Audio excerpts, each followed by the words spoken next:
So we'll start the way we normally start, from Cafe. This is a live taping of the Cafe Insider. I'm Preet Bharara.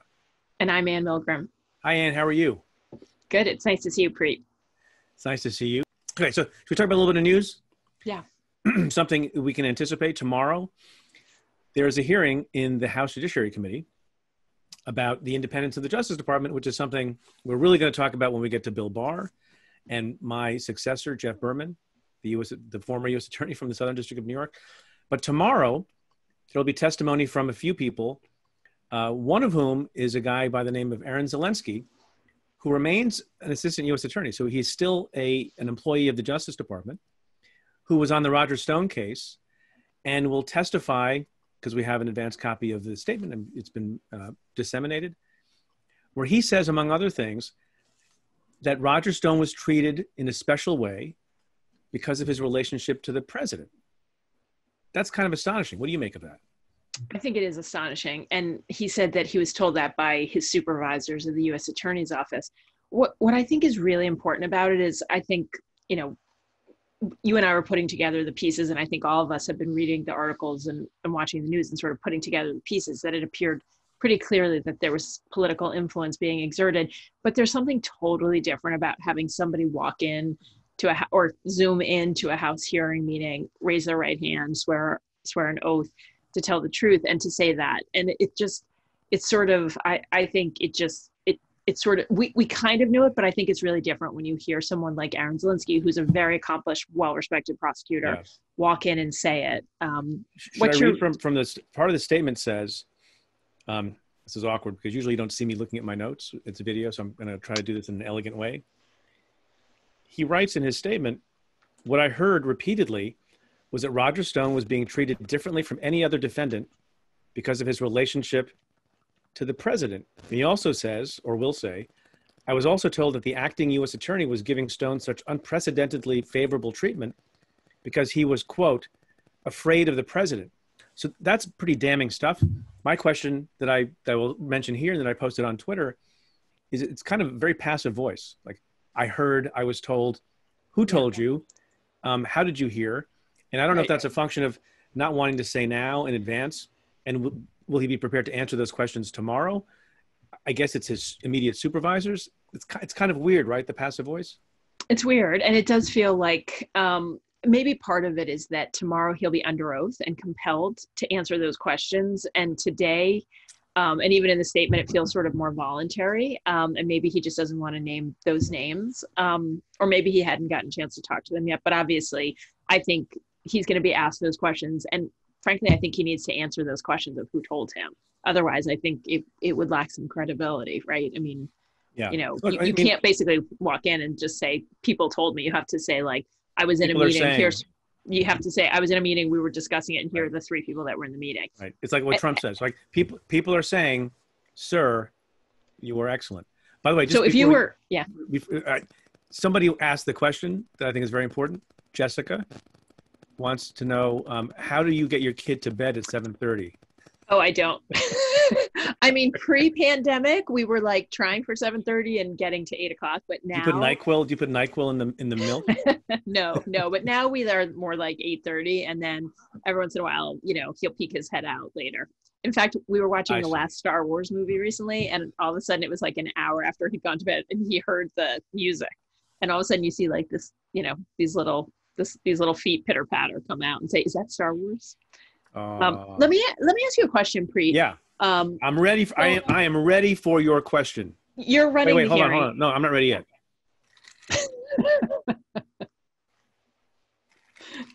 Okay. All right. So you're running the hearing in the House. Aaron Zelensky comes in tomorrow and basically says, I did a meeting with these three people. What do you do next? I guess I wasn't ready. That was not meant to be a short question. You would subpoena those three, right? Oh, no. Yeah, three supervisors. I just want to sort of play out a little where I think this could go. I do have a slight concern. Can I mention it? He is a current member of the Justice Department. It is a very odd and extraordinary thing for a sitting member of the Justice Department who's not the Attorney General or the Deputy Attorney General or a politically appointed person to be testifying. And it seems like the Justice Department is fine with it.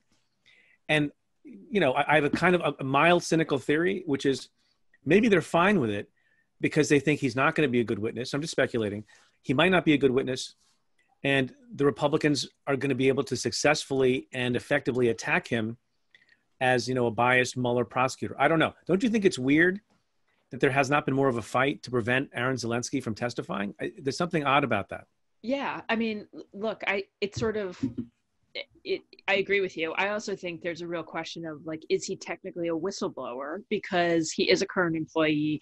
Can he be retaliated against? This is obviously high profile enough that I think it'd be foolish for them to take action against him or fire him. But, it's not clear exactly how this plays out. And again, I think what's interesting to me is he's point one. The question is, he's going to raise all these issues if he answers those questions as to who said what. Then, if you're running the investigation, you would have the people that he says told him it's because the president is friends with Roger Stone. All those people come in and testify, and then they give you other names. And eventually, you could potentially work to senior people at DOJ or in the White House. And that's where it gets even more interesting. All right. So as we discussed, I don't know if folks listened to our Emergency Insider podcast yesterday. I think a lot of people did. We were going to take the kind of a light week after taking last week off, but obviously a lot of things happened. I took to Twitter in the most prolific way that I have, I think, in 3 years. Yeah. Because I have a lot of thoughts and feelings about what happened, and it was very familiar to me. As I said, deja vu all over again. I wrote an op-ed in the New York Times that some of you may have seen. So I think we were pretty exhaustive about it. A couple of new things happened with respect to the firing of Geoff Berman.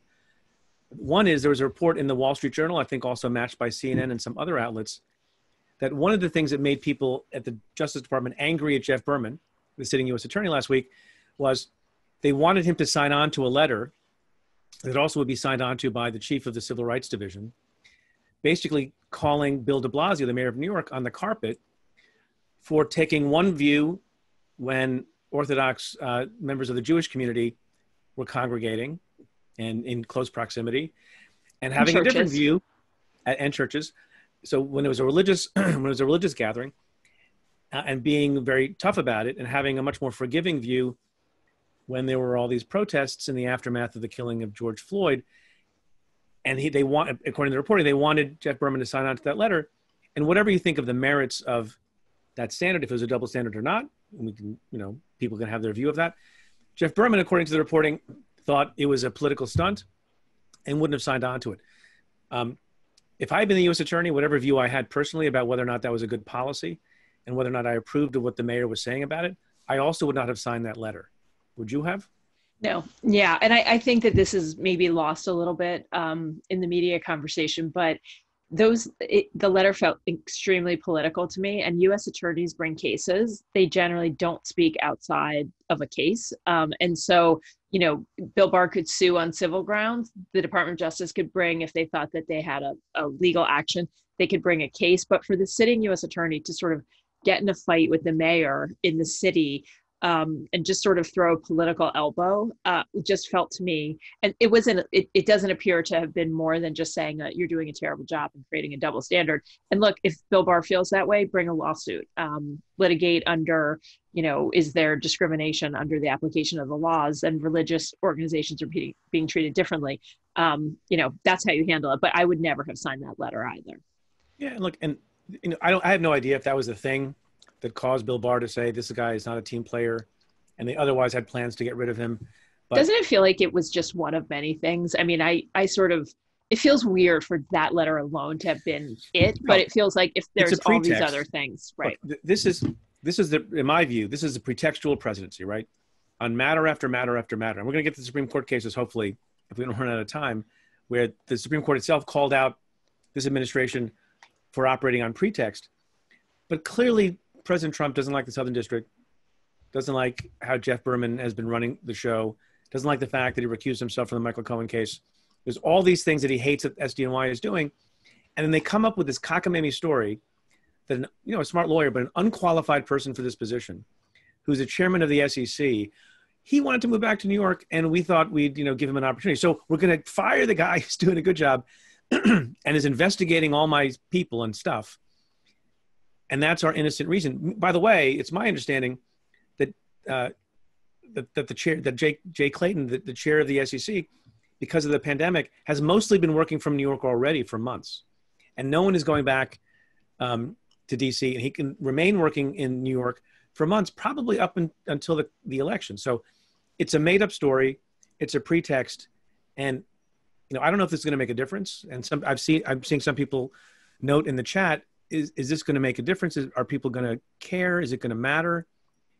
I don't know. I think that don't you think that in combination with the stuff that's happening tomorrow with Stone, does any of that make a difference or not? The record to me is pretty thorough right now. That Barr has been incredibly political and has really harmed, I think, in my view, the department.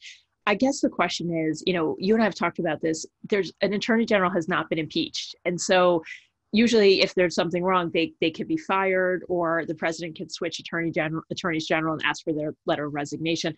But the idea of actually doing an impeachment, even Congressman Nadler said they just don't have the votes. And so it's exactly the same as impeaching the president, with the one exception that the vice president would actually preside over Senate trial. So it's just hard to imagine us going through that. So I think the question is, number one, does the president lose faith in Barr before the election?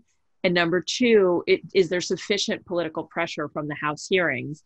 And I think that that's a really important piece of this, that the sort of sentiment becomes Barr has gone so far in this, but it's really tough. I mean, I think what this drives home for me, and probably for you, is the attorney general is incredibly powerful. And I think it's like the presidency, we've relied on norms, and those norms, they've busted all of them. And so I think the next AG is going to have just an immense job to clean up the mess that's now been created. The other weird thing is how much lying Bill Barr has done, which to me, you can't do generally in public service, and you can't do as the AG. As I've said, and as other people have commented, he lied when he said Jeff Berman was stepping down in that first statement that he put out like 9:16 or something on Friday evening. But it also appears from some report, and I haven't seen it confirmed elsewhere, you and I had to talk about this offline, the New Jersey U.S. attorney, who was initially, based on the Friday evening statement, was going to both oversee the U.S. Attorney's Office in New Jersey and then also oversee the SDNY in an acting capacity, Craig Carpenito. You wonder, why would he take on such a duty if it meant, sort of stepping in the shoes of Jeff Berman, who he now says wasn't leaving voluntarily. And Carpenito, according to the report, had a conference call with all of his AUSAs, and we can, wonder whether or not that was staged or not. But he says, at least through this report, that my understanding was Jeff Berman was leaving voluntarily, so I was prepared to step into the void. And it's my theory that it may be that Carpenito was ambitious, and it may be that Jay Clayton was ambitious and overreaching, but that Bill Barr made it seem to them that there was a natural voluntary vacancy, and would you want to fill it? Isn't that a bad thing to do? I'm just skeptical of one piece. I'm just skeptical of this. I mean, if I were sitting in Craig Carpenito's seat and somebody called me and said, we want you to run the Southern District, the first answer would be, that's just too big of a job for somebody to do both jobs. The second thing would be, if Berman was leaving voluntarily, I probably would have called Berman, or I would have had some other judgment 100%. On this. And so, my issue is not, look, Carpenito, I take him at his word that he didn't know, but it's kind of like his judgment in not figuring it out or making that call and figuring it out. It feels off. Before you go out with somebody, I'm drinking, so maybe this is not. This is taking a turn. I was going to say, before you go out with somebody who used to go out with your best friend, maybe you call your best friend. It's like, is that? Should I stop now? Yeah. It's just, I think your point is a very good one. And actually somebody you call the guy. You say, hey Jeff, why are you leaving? I've been asked to do this. Do you have a problem with it? How is it going to go over? It's insane that you don't do that, right? Yeah. And Roberta just asked a very good question from one of our listeners. Wouldn't you ask, why isn't the deputy stepping in? Right. Because that is by far and away the normal Roberta, course. very smart question. So I personally believe like there's something that smells very bad about this. And it's just very, it's bizarre. And I think one of the things I struggle with a little bit, and I don't know how you feel about this, Preet, but for you and I, it's incredibly bizarre. But for the average American citizen, like, they don't understand how these things usually work. And it takes a fair amount of effort to understand just how strange and problematic this all is. Yeah, look, it's a little sad for me at the end of the op-ed in the New York Times, I said, I've talked to a lot of people, the whole alumni network, and not just the alumni network, but people in the office are abuzz. And it's very dispiriting. And it's very demoralizing that, like, just like that, for a pretextual reason, you switch someone out. It's not good for, and by the way, at the end of the day, because Bill Barr had to retreat from imposing Carpenito, and it is the deputy, Audrey Strauss, who's very well regarded and has been around for a long time. And someone commented recently, I don't know who it was, on social media saying, they bungled this so bad, even they're trying to do a drug deal or a domestic political errand, as I refer to it, invoking the famous words of Fiona Hill from the impeachment. What did they get at the end of the day? They had Geoff Berman, a registered Republican, a donor to Donald Trump, a conservative, and now what they have is a registered Democrat, Audrey Strauss, who is donated to Democratic candidates. Not that that should matter, and I don't think that does matter. It didn't matter with Geoff. It won't matter with Audrey. But from the political perspective... It shouldn't matter, but yeah, it might be politicized. What did they get by doing this Friday night massacre, even on their own terms, even from their perspective? They got nothing. So what are they doing? Yeah. Well, I think they did get nothing, but I want to be cautious about saying that. I mean, I think they ended up far worse than they expected because, again, Berman was a Republican political appointee. He was a Giuliani law partner, and Audrey Strauss is a career prosecutor. But I still think it sends a little bit of a chill through the office that they're out, that Barr and Main Justice is out there trying to do this. And so I think that, yes, that this round was not won by Bill Barr, but I still think that even just the message that his attempt sends, it's really problematic. And I think, look, hopefully the lawyers in the Southern District double down on their work, and I think they will, but this kind of thing, extra fast. Some people suggest they might work extra fast to protect their work. Barbara asks a great question that I actually can't answer. How long will Strauss be allowed to stay in the job? I have looked at the statutes. I've consulted with really smart people. I've consulted with one law professor who thinks that his legal analysis is that she can't be touched for 210 days. I've talked to other people who are closer to the situation, as you might imagine, who think that you can make a legal argument that you could put someone else in even before the 210 days because there are all these sort of overlapping, interlocking statutes. It's not clear that the Vacancies Reform Act even applies here. It's a mishmash of law and statute and regulation, and it's not clear. But given the lack of clarity there, I think it's very important, and we've talked about this, that people who are in a position of political power, maybe in the Senate or in the House, get some assurances from the Justice Department that Audrey Strauss will be allowed to stay. I think in the immediate future, she's secure, but I don't know what happens after that. Yeah, and that could be part of the behind the scenes conversation. Nobody's going to be confirmed before the election. The president could nominate someone, but it wouldn't be until after the election. And obviously, if the president wins, that would be valid. And if the president loses, it would not be. Here's two questions in a row I can't. So someone at Tom is asking, DOJ released a statement about Zelensky testifying a little while ago. I haven't seen the statement. I haven't seen it yet either. Tom, if you have a quote, sorry, Tom, and you want to throw it up, maybe we can respond. I imagine it's a negative statement, which is also bizarre if it is a negative statement about someone who is still in the employ of the department. I've actually never seen anything like that. Yeah, it's all very strange. And by the way, there's some other questions that I think are pretty interesting about Graham and the blue sheet question, which is that the senators from the blue sheet, the blue slip. The blue slip, sorry. I was called the blue sheet. As people may know, and we have maybe newcomers, Anne and I became BFFs in the Senate dealing with the blue slip on a weekly basis. Actually, the first day I started in the Senate, I had a blue slip in my desk that was being held by the senator I worked for on a judicial nomination. John Corzine was holding the blue slip of a federal judge nominee because the White House had promised a package of judges. They had then tried to push through a single judge, and Corzine had said no. And so the tradition is that the home state senators sign off on judicial nominations and on district court nominations now, but that they sign off on those and on U.S. attorneys. To me, Graham has not found a spine, Lindsey Graham, and that this is really all about the fact found a spine? Has not found a spine. This is all about that there are Democratic presidents and that the Republican senators would essentially be giving up any say over the U.S. attorney. And they don't. Should we just explain quickly for people who don't know? So typically speaking, with respect to certain nominations that are made by the president, the White House, the local senators, the 2 senators of any state from which the nominee comes, have to, and it's literally a blue slip. It's blue, it's on blue paper, and the senator signs and says, I'm okay with the nomination. It doesn't mean they have to vote for the nominee. It doesn't mean they approve of the nominee or they love the nominee, but they procedurally are okay with the nomination going forward.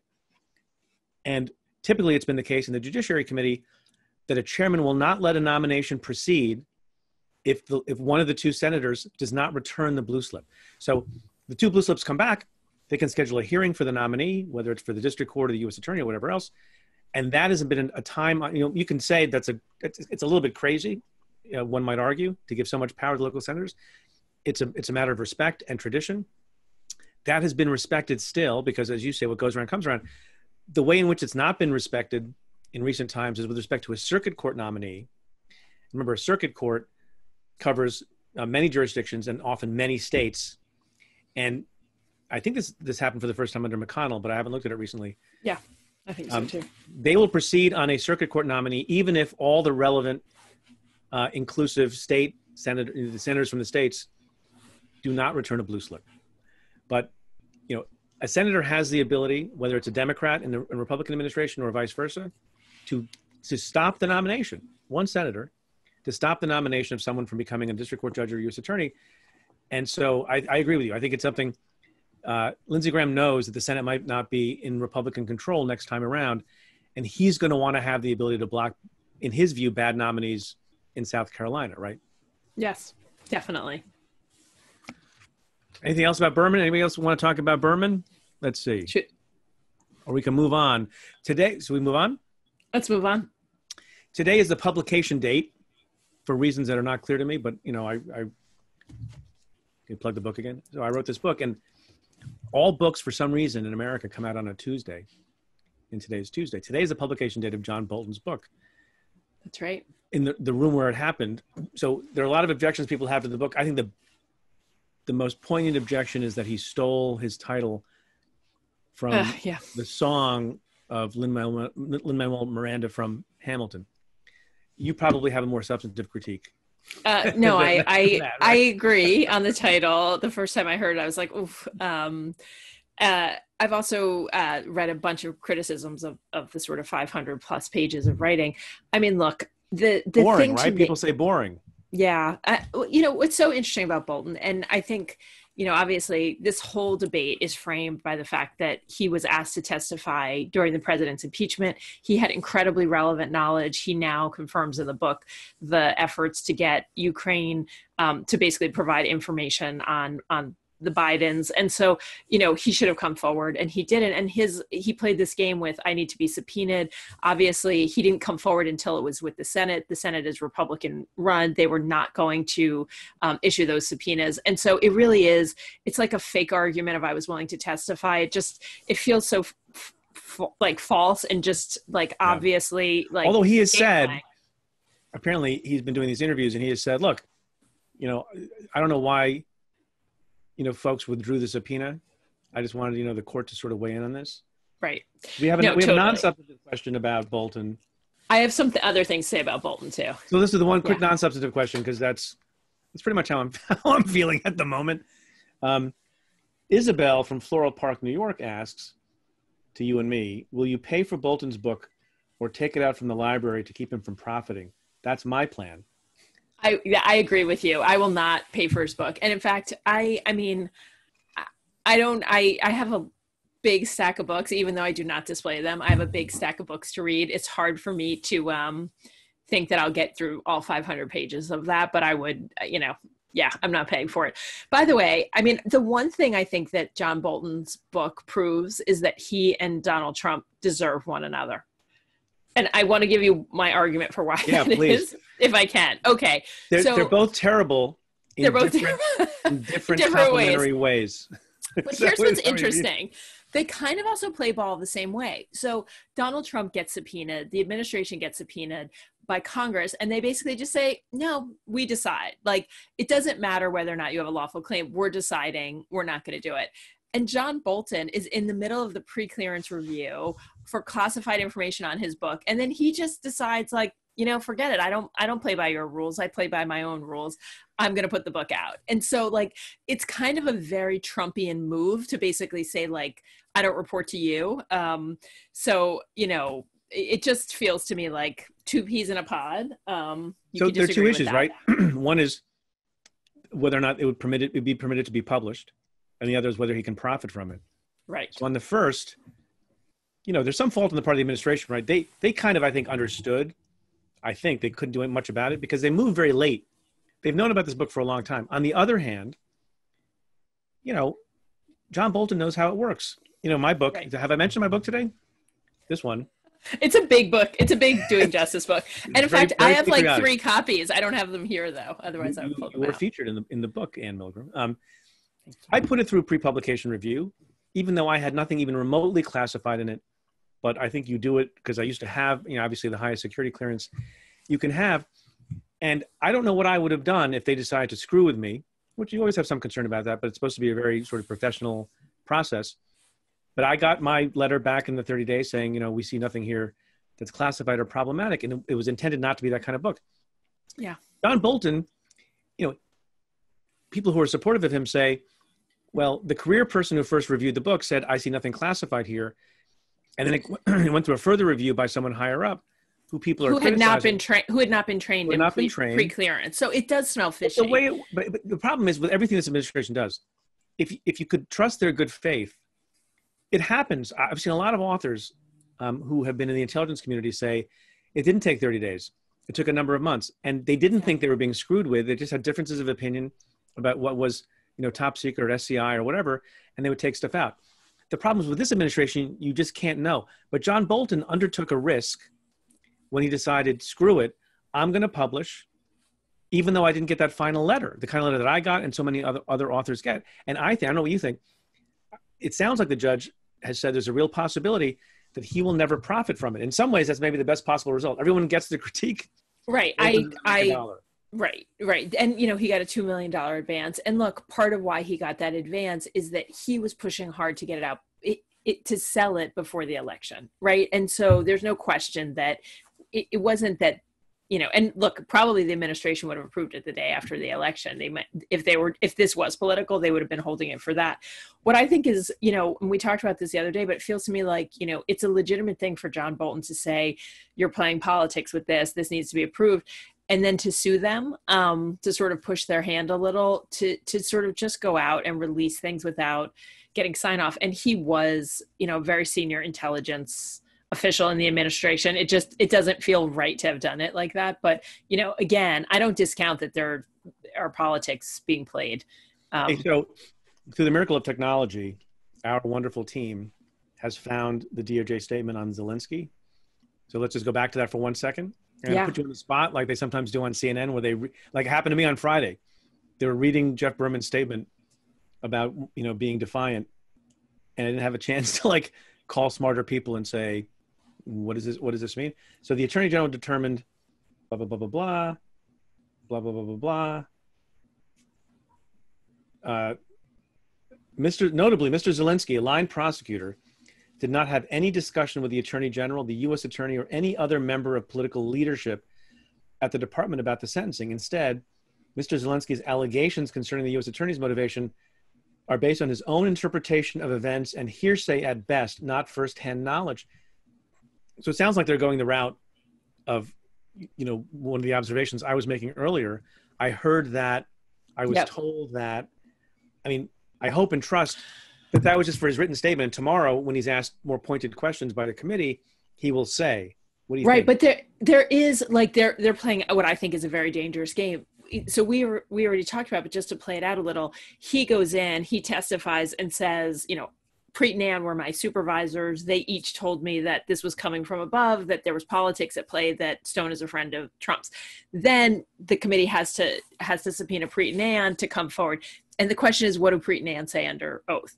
And so DOJ is gambling that the supervisors are not going to say that, or they're playing a game because Barr and his people are saying, we didn't talk to the immediate supervisors of Aaron Zelinsky. We only talked to Shea, who is the acting U.S. attorney, or to Jesse Liu. But it's a dangerous game because you're basically saying no one's going to come forward and speak what I suspect is probably the truth, that there was political influence at play. And so, this is going to unravel, I think, or come out. We're going to see more of it. But it's an interesting, by the way, it's always an interesting defense when you say it's secondhand, it's third hand, and you don't just say it's not true. Right? Like right. The best argument is to basically be like, Stone shouldn't have been prosecuted. Like, It is right. Because the facts speak for themselves. Like, it's not just Stone. You also have Flynn. And I just think it's interesting that this person is testifying. He's being allowed to testify. They're criticizing him, an employee of the department. I mean, I need to think about it a little bit more, but it's hard to get my head around that. I mean, when I investigated the firings of U.S. attorneys, ironically, in 2007, 13 years ago, the department really hammered them. In the middle of the hearing, they put out statements talking about disgruntled employees, but they were former employees. Right. There was generally a policy in institutions, the Justice Department and other institutions, right, that you don't take the hammer to a person who is still in your employ. Look, I've talked to DOJ lawyers, I'm sure you have as well, but the morale in that institution right now is rock bottom. And, the fact that they're willing to take the hammer to existing lawyers who are very well regarded, it sort of deepens that feeling.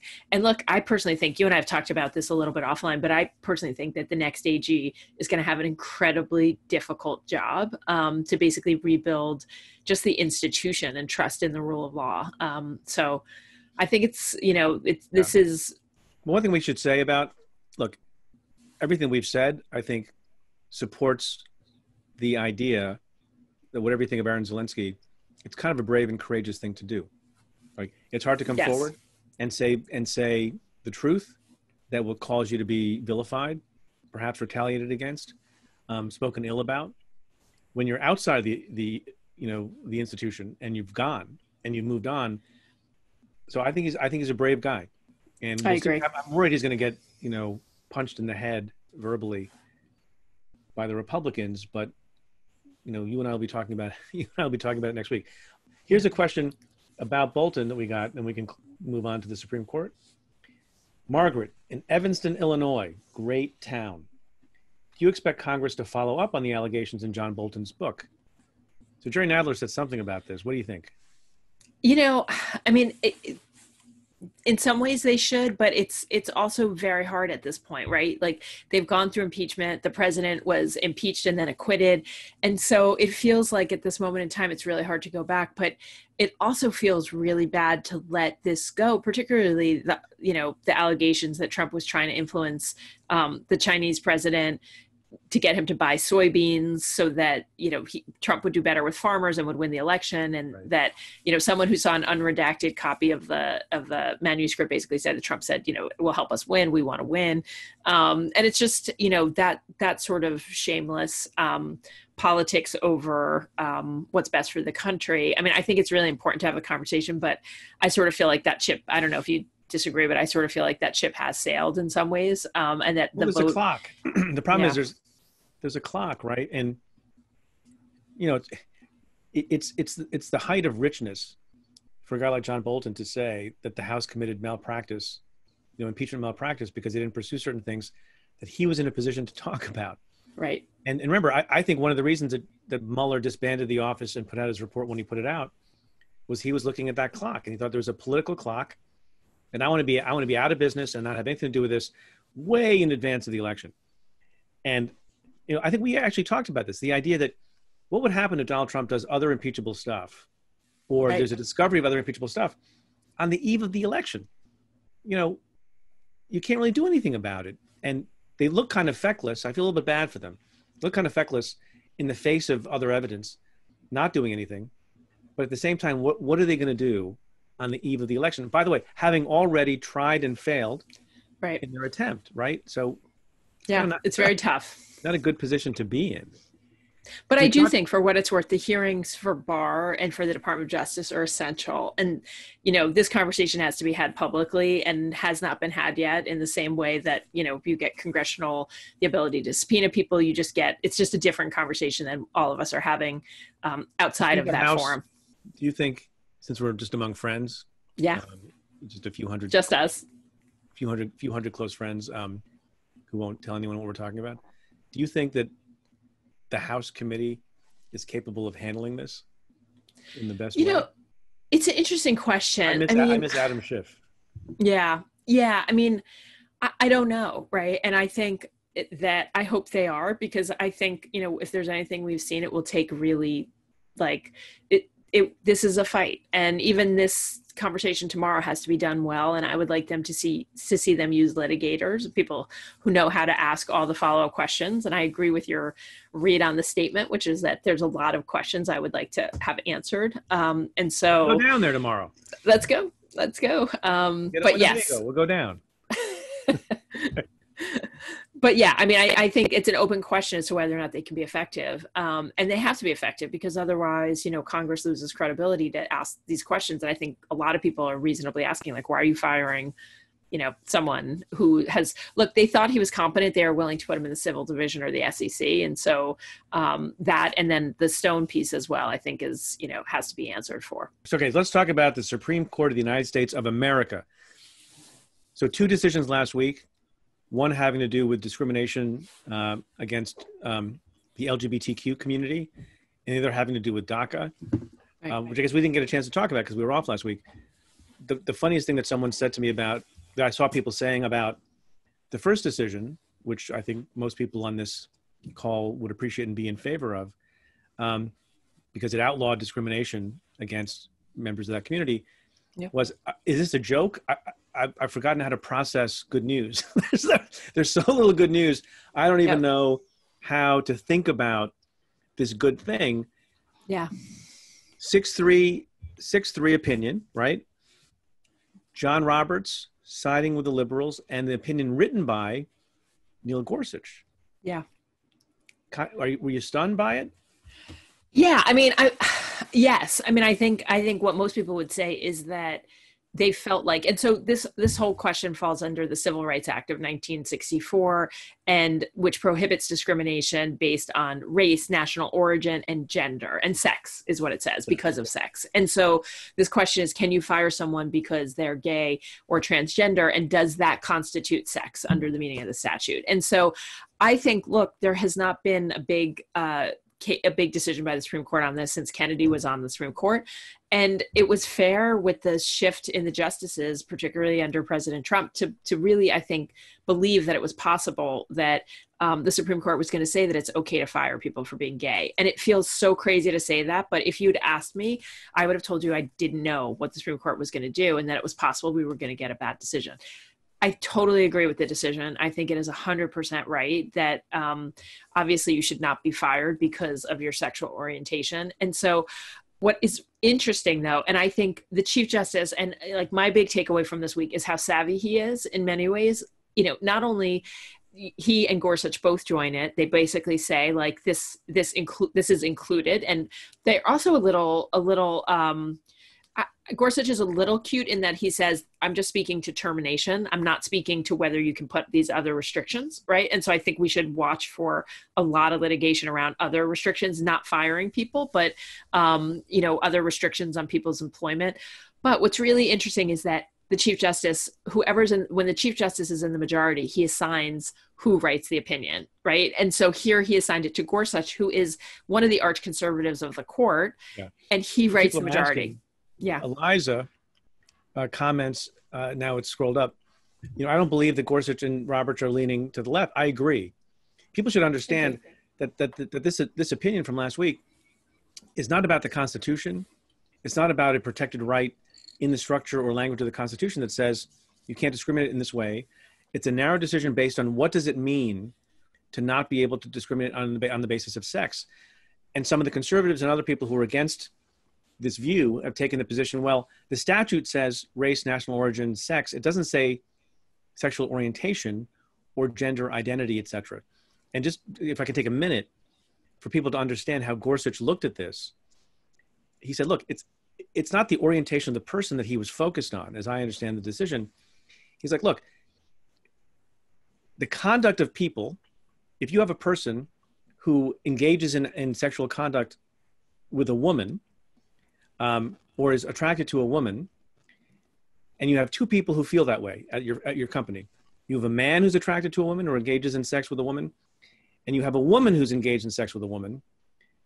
You're only upset if you're discriminating this way with the woman who's engaging in that conduct with a woman. So necessarily, that is discrimination based on sex, right? So the way he thought about it, and the way I think that's right to think about it, but you can't draw too many conclusions from it about how he's going to think about other things. His interpretation of what it means to discriminate on the basis of sex is wrapped up in how it is that an employer would say a male who does this is okay, a female who does this is not okay, and so that's on the basis of sex. It's a tremendously important decision.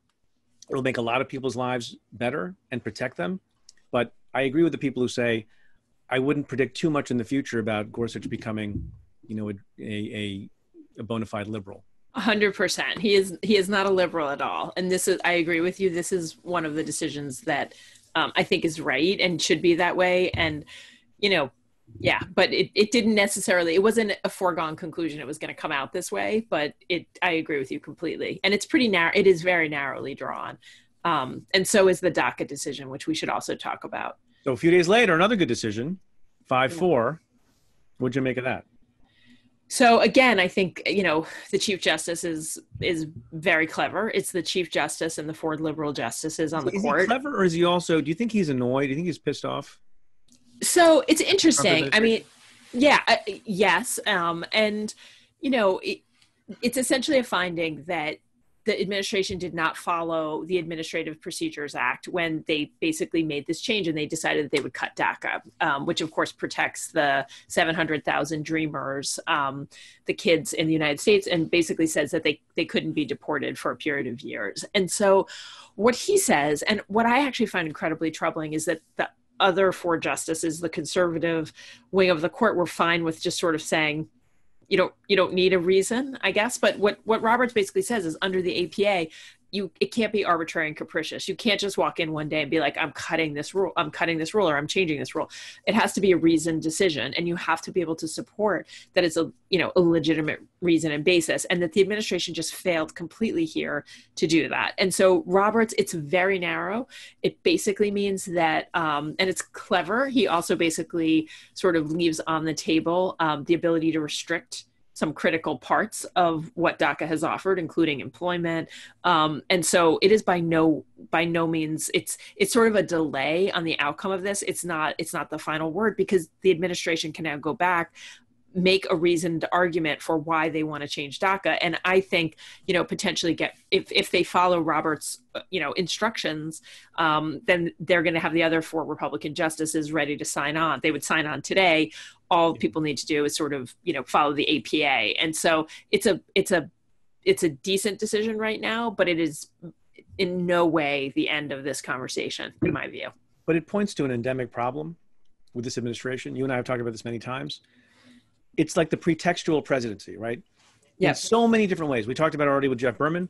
There are ways to have your way with respect to personnel or policy, right? But they have to be true. That's how you don't get into trouble. You don't say, well, I want to give Jay Clayton a job, my golfing buddy, and that's the reason. That's not the reason, right? And with respect to legal issues in the court, there was a case last year about the census, right? Yeah, and they've lost a ton of cases on the APA. Add a citizenship question. And they said, we need to add the citizenship question because it will help us to enforce the Voting Rights Act, which in 91 different ways was just not right, because they tried to come up with a good faith gloss on why they wanted to do something. And at the end of the day, courts are starting to appreciate, look, you actually do have a lot of authority.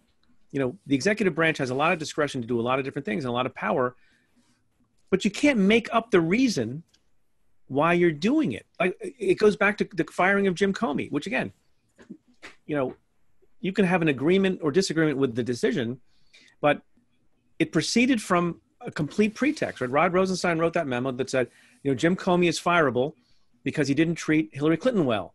If anybody in the world thinks that's the reason why Trump fired Jim Comey, there's like 3 bridges that I could sell them, right? And this is an example of that. And I do think, smarter commentators about the court, I agree with them, who are like, look, John Roberts feels a little bit burned from earlier cases.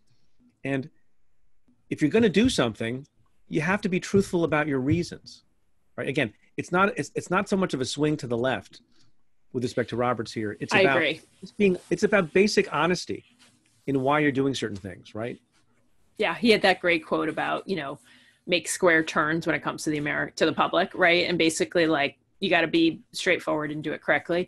And basically, he's saying you can do it, you just have to do it correctly. And so, I think they will not get this through before the election, is my personal view, to get the APA rulemaking sort of piece and to get this foundation to overturn DACA.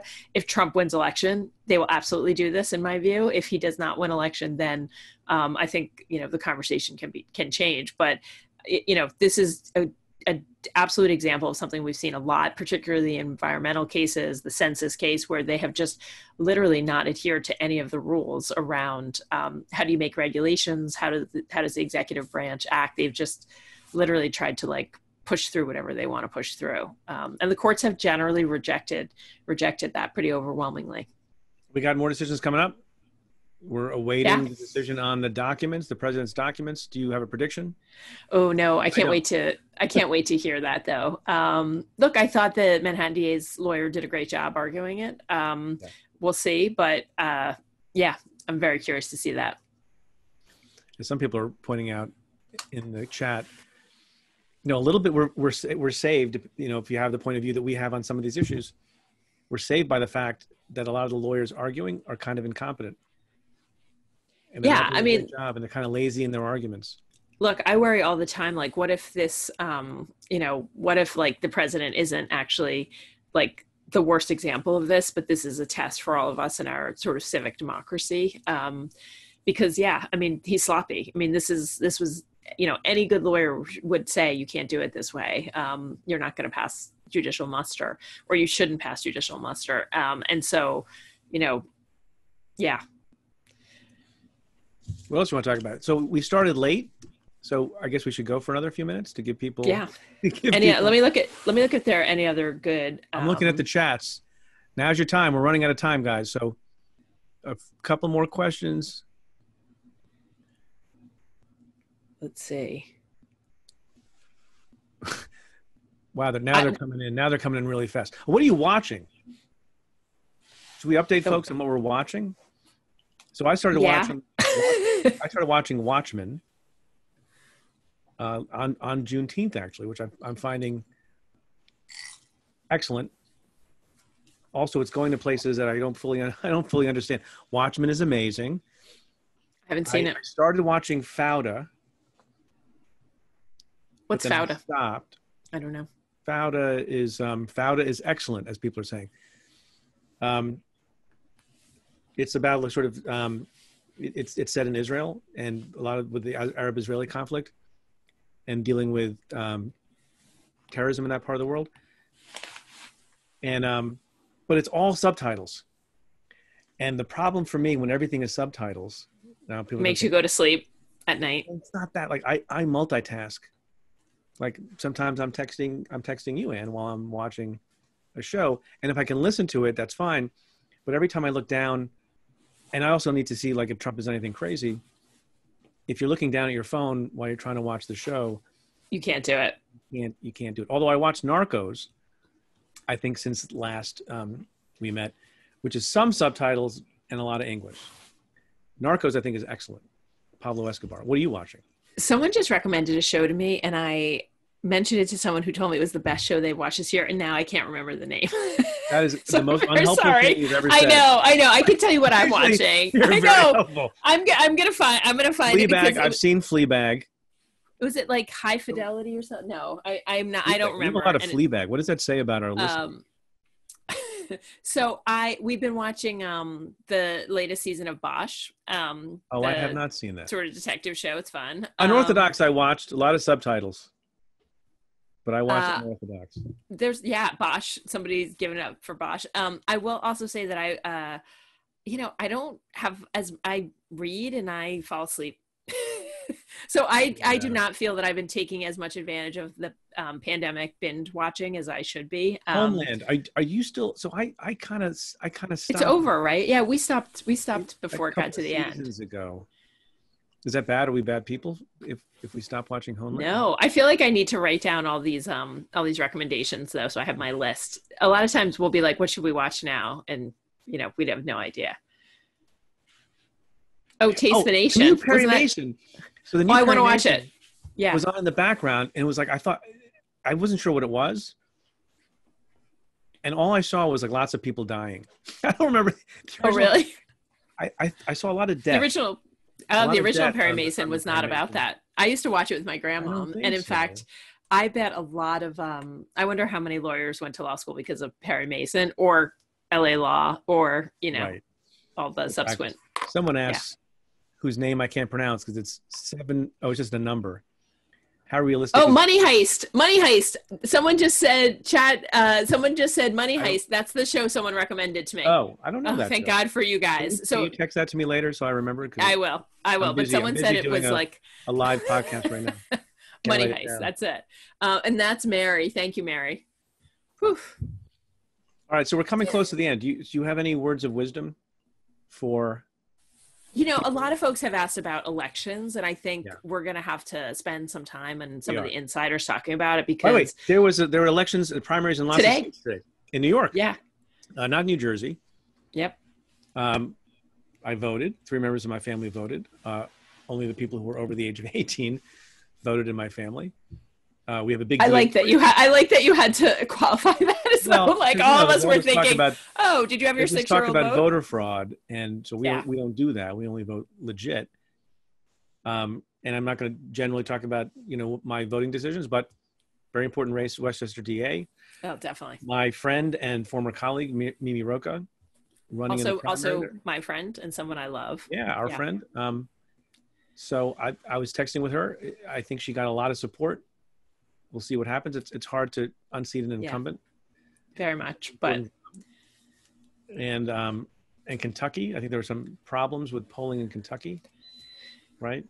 Yeah, I heard a minister speaking yesterday and talking about how in some of the most crowded polling districts in Kentucky, there was just one polling place that's open, right? And just sort of efforts to suppress the vote, and what he basically was saying to his folks was basically like, look, people have died for the right to vote. Get out there. If you have to stand for 15 hours, stand for 15 hours. It was really compelling to me to hear him talk about it.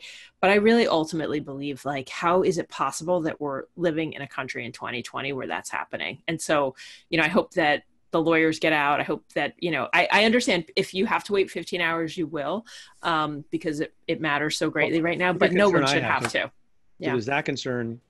And the foundation that we talked about the foundation that Trump is laying very, very strongly, that whatever the outcome is, it's a fraud and it's not legit. And we're going to be stuck with some very bad vibes and comments and maybe conduct by the president. Because I believe he will be decisively defeated in November. But what's that going to look like? Especially when you're going to have all sorts of suppression going on. And maybe not a final tally because in all likelihood, many, many millions of people will be voting by absentee ballot and they may not know the results. Just imagine we don't know the results that night. And think of what kind of turmoil we're going to be in. Yeah. So we know.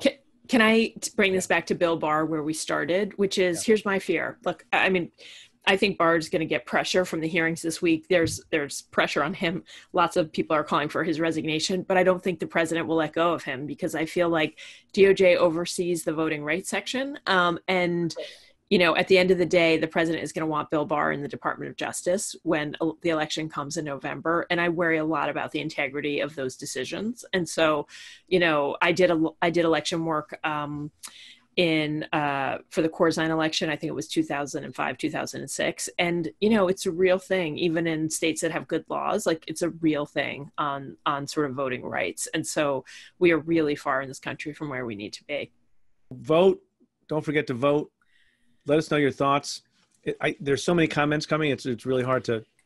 What I think we should do is what I think we should do, like a lot of people asked about the Voice of America. Like there's a lot that I sort of have been taking notes on that we can think about following up on in a later Cafe Insider episode. Email us, let us know what you thought about this. This is kind of. Yeah, we love your emails. Thank you. And your notes. Yeah. Welcome to my house. And cheers. Welcome to, cheers. I didn't even finish. I didn't even finish this one drink. You downed yours. No comment. All right, we'll be back next week. I don't have to clean up next week because it's going to be pure audio, which has its benefits. Great.